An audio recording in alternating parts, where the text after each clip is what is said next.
டெல்லியின் செங்கோட்டை அருகே திங்கட்கிழமை மாலை ஹுண்டாய் i20 காரில் நடந்த குண்டுவெடிப்பில் 12 பேர் உயிரிழந்தனர். 20க்கும் மேற்பட்டோர் காயமடைந்தனர். இந்த வெடிப்பு சம்பவம் பழைய வாகனங்களை உரிமை மாற்றம் செய்யாமல் விற்பதன் அபாயத்தை வெளிச்சத்துக்கு கொண்டு வந்துள்ளது.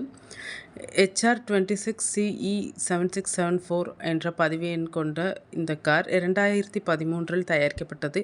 2014இல் குர்கானில் வசித்த சல்மான் என்பவருக்கு விற்கப்பட்ட இந்த கார் அதன் பிறகு டெல்லியின் ஓக்லா, அம்பாலா, ஜம்மு காஷ்மீரின் புல்வாமா மற்றும் ஃபரிதாபாத் என பல மாநிலங்களில் பல கைகளுக்கு மாறியுள்ளது. இறுதியாக இந்த கார் தாக்குதல் நடத்திய டாக்டர் உமர் முகமது என்பவரிடம் சென்றுள்ளது.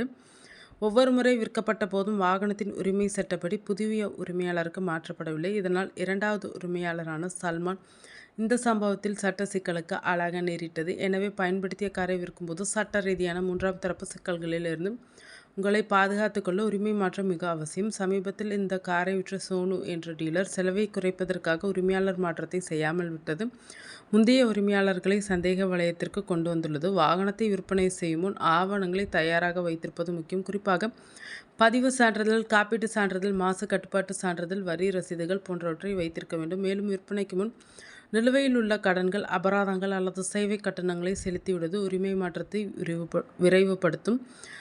இறுதியாக RTO அலுவலகத்தில் படிவங்கள் 28, 29 மற்றும் 30 ஆகியவற்றை சமர்ப்பித்து உரிமையை அதிகாரப்பூர்வமாக மாற்றுவதும் அதற்கான ஒப்புகை சான்றுகளை பாதுகாப்பதும் மிகவும் முக்கியம்.